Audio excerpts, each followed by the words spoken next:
আছে। তো উনি আবার বলতেছে দেওবন্দের মুহাদ্দিস আল্লামা আব্দুল হাই লখনবী রহমাতুল্লাহ আলাইহি তিনি আসারুল মারফুআর মধ্যে বলেছেন যে শবে মেরাজ উপলক্ষে স্পেশাল রাত জেগে ইবাদত করা যাবে না, এটা বিদআত।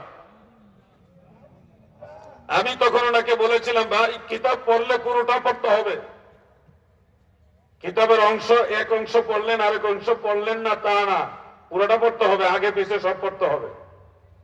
আমি ওই কিতাব থেকে বের করে দেখাইলাম, ওই কিতাব থেকে আমি বের করে দেখালাম যে আল্লামা আব্দুল হাই লখনবী রহমাতুল্লাহ আলাইহি আসারুল মারফুআর মধ্যে 27শে রজব লাইলাতুল মিরাজ এই মতটাকে বলেছেন ওয়াকাউহু বা'দুহুম।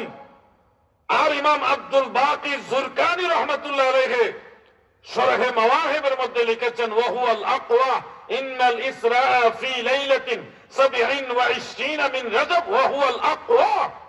12 জন ইমামের কাছ থেকে আমি পেলাম যারা পরিষ্কার ভাবে বলেছে আমার নবীজির মেরাজ হলো 27শে রজব, এটাই হলো শক্তিশালী মত, এটাই নির্ভরযোগ্য মত। জোরে বলেন মারহাবা।